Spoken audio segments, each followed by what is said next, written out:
updates that you got? Nothing. We flew back. Obviously, the doctors, and we'll do some tests here today. Have a lot more information tomorrow. Some good signs. I think, Tanev looked like he was fine today when I saw him. Rupe is going to have some tests done. And I guess those would be the two guys, yeah. We've talked a lot about the depth you have already here. It seems like you have good guys waiting in case there's an issue. Yeah, I think that's playoff hockey, Yeah. right? Everyone's dealing with this, and you have someone go down, someone else has to step in. Happened last night.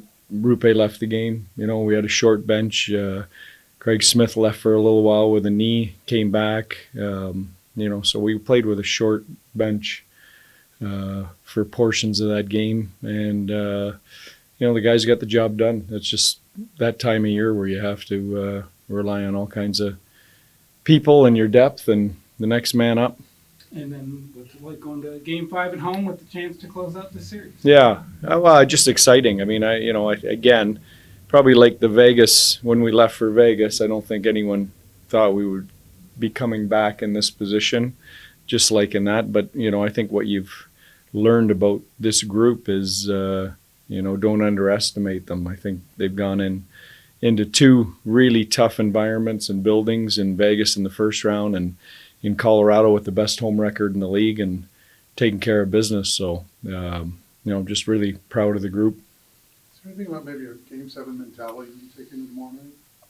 For sure. I think we've talked, one, we know it's going to be the toughest game to win, and they're going to be a really tough out just because of who they are. There are a lot of Stanley Cup champions on that team from only 2 years ago, and a very deep team. So we know it's going to be hard.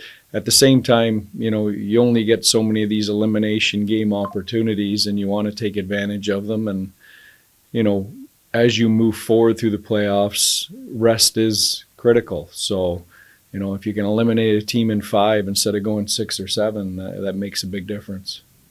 You said last night you were very proud of what they've done. Are you surprised at all or impressed? Or, that game last night was just a really, to me, impressive performance, mentally and physically. Yeah.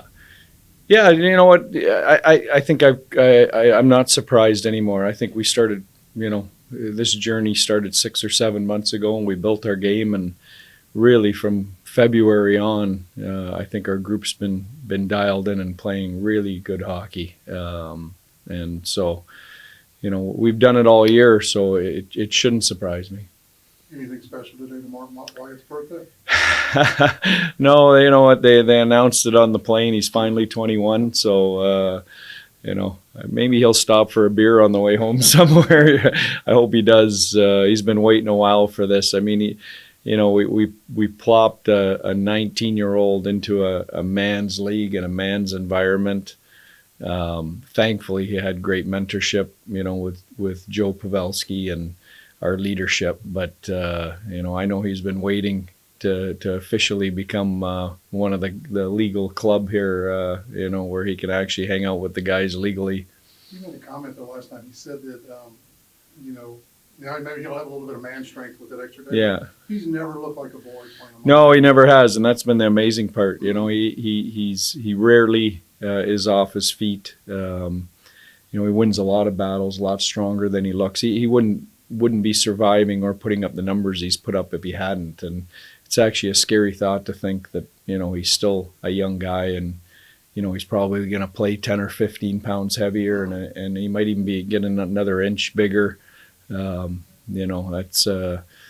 should be a terrifying thought for other teams in the league based on what he's doing already. A lot of people are just jumping on board right now. How important has these 2 years with the Pavelskis been for him? Because these are crucial growth years for him, and it just seems like that's helped a ton.